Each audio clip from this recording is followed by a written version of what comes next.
The main discussion of today is really how do you handle adversity, and most importantly, how do you turn adversity into opportunities.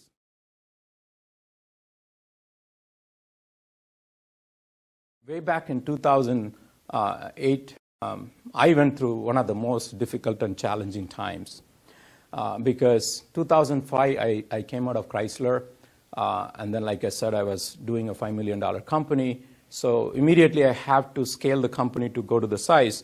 So what I did was I bought a company that was not doing well. That was in 2007. 2008, I bought another company. So by 2008-09, so I had 3 different companies operating at 3 different locations in 3 different buildings. Everything was 333.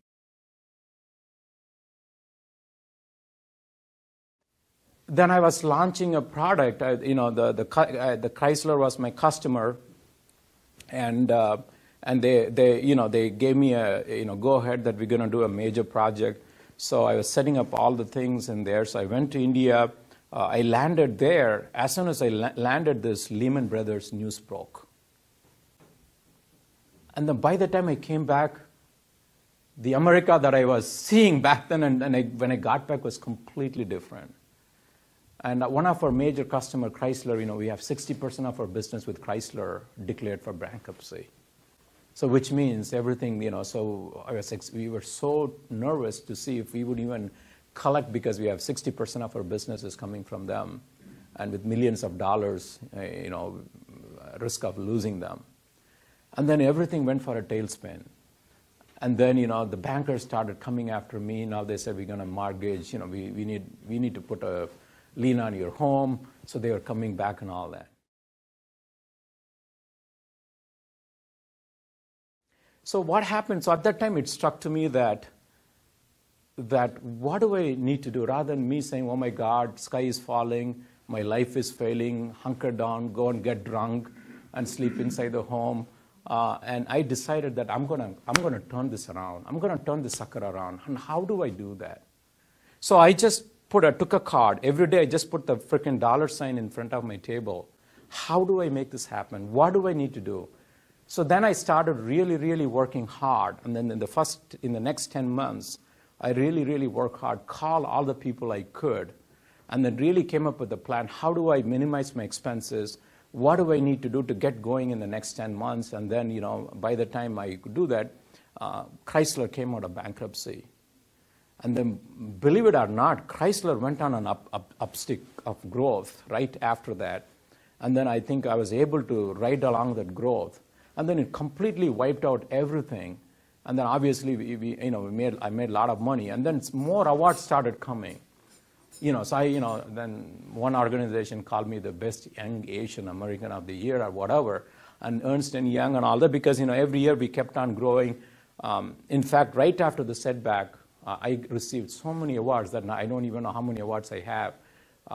Because what really gave to me at the time is really the fire in the belly. Like every time first immigrants would really have that kind of tenacity is what I had.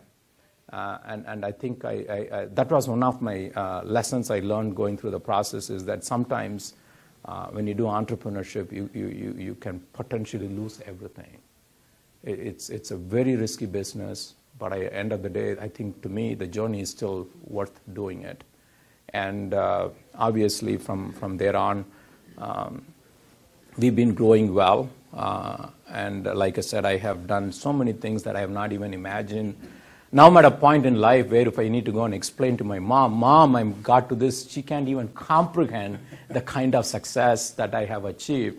So I said, this is the ultimate achievement as far as I'm concerned, that if I could go, if my mom cannot understand where I'm headed, to me that is the ultimate growth. And then I thought to myself, that I should continue to not, hide these kind of stories, but really inspire people, especially young people, to share these stories. It's okay to fail, but it is not okay not to have optimism.